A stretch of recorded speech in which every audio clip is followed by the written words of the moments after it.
Okay, in our spring release we introduced a multilingual user interface, a new layout designer, and we streamlined the deployment of interrupts. So with a multilingual interface we'll detect which language your browser's in. When you log in, Signagelive will automatically adjust that language. Currently we've got Spanish, French, Japanese, Italian and Danish along with English. We're looking to add new languages all the time, so you would just send us the new strings and we'll add those in. With the new layout designer, this is quite a groundbreaking development because we had quite a simple designer before. We've now added new features such as template layouts, control of Z order within media windows, a background template library, and some new widgets such as a QR code. So you can add a QR code straight to your layout, which you can scan with your phone, in your smartphone, make a call, go to a website. So it just adds that layer of interactivity between a user and their screen. We also streamlined interrupts, so it's much simpler. So you just select what it is you want to deploy and the trigger of how you want to trigger that content. And that was Spring 11.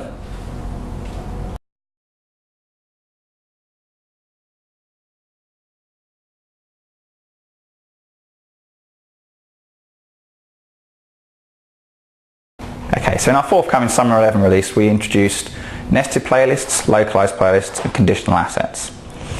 Nested playlists are a special type of asset that enables you to embed a playlist within another playlist and delegate control of that area of that playlist to another user, such as a store manager, a group manager, an area manager. So you set up your master playlist. You can decide whether you want to have a nested playlist for all of the players that you deploy that master playlist to, or an individual one for each player. So in the context of a store manager, they can have their own player that belongs to the master playlist.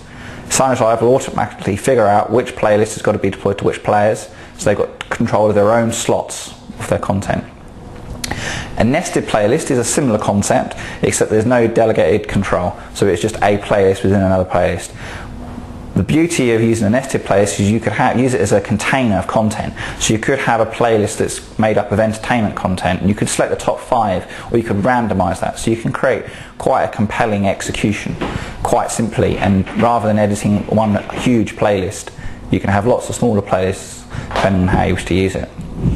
Conditional assets enables you to decide whether a particular asset is going to play or not play on a player. By default, everything plays. What you do is you open the asset up within the playlist, decide that you want to play it if the tag matches a player tag, or don't play it if it matches a player tag. So you could play players' assets out by geographic region, by the type of content, so you could exclude types of content, include types of content, and that's coming up in our Summer 11 release.